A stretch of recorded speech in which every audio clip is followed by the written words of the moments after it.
Here is some of what Joe Biden apparently plans to do on immigration once he is sworn in. After he's sworn in, his administration will move to fully restore an Obama-era program that shields 640,000 undocumented immigrants who were brought to the US as children from deportation, halting Mr. Trump's unsuccessful efforts thus far to end it. That's according to people familiar with the plans talking to CBS News.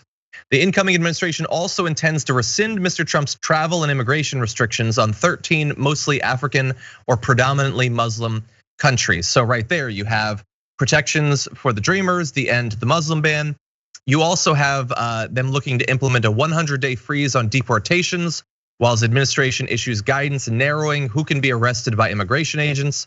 Obama-era memos that prioritize the deportation of immigrants with criminal convictions, recent border crossers, and those who enter the country illegally more than once were scrapped back in 2017 by Mr. Trump, so that no unauthorized immigrant would be exempted from being arrested and removed from the country. So we'll have more in just a moment, but so far they have a freeze on deportations while the policy is looked at, and God only knows what they'll end up with. But you also have the end of the Muslim ban and protections from Dreamers. Those are some pretty high profile changes, at least right there, Ida.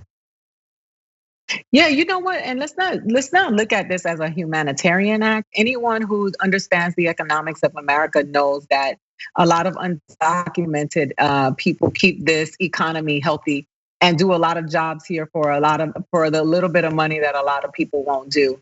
And as I always remind people, even there in the great state of California, when the farmers for Trump participated in those immigration raids, and then later were begging people because they didn't have food because there was nobody there to mine those crops. It is that we undermine the value of what immigrants, contribute to this country and its economy. And the people who built this country, the Black slaves who built this country and built it from the ground up. And then now you look at these immigrants who are doing all of these jobs that a lot of people don't want to do. And Joe Biden is just sharp to that. Why would you get rid of DACA? Those are future doctors, future lawyers, future people that have come here with a motivation to excel, because the countries that they come from are so devastated by all of the damage that we've done to them. So when we sit here and we talk about him doing this, it's a smart move for him to make. And, in some ways trying to correct some of the wrongs of the Obama administration that he participated in and some of the stuff that they did, because we can't be honest if we're just gonna blame all of it on Donald Trump and his administration.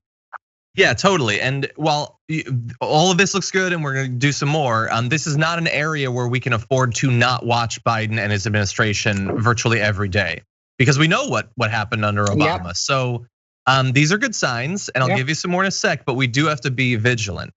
So a source says that new guidance would be designed to curb so-called collateral arrests, which are apprehensions of immigrants who are not the target of US ICE operations, but are nevertheless taken into custody because they're in the country without legal status. Biden is also going to discontinue the Trump administration's policy of requiring non-Mexican migrants to wait in Mexico for the duration of their US asylum cases, which can stretch for a very long period of time and lead to a lot of victimization of those refugees. You also have, the ending of 3 bilateral agreements that Trump has with Guatemala, El Salvador, and Honduras that allows the US to send rejected asylum seekers directly there, which in many of these cases, people are looking for asylum because they're worried about being murdered. And so when you send them back to their home countries, many of them get murdered. So thankfully there will be less of that. There are other changes as well. We're a bit late in the show, so I will simply say that there's some great write-up.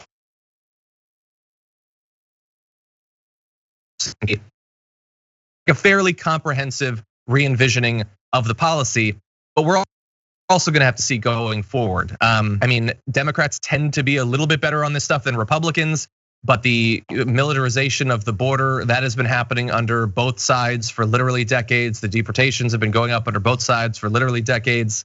And so all of that is something that you have to bear in mind, even if we're lucky enough to get all of these changes made in the beginning months of the Biden administration.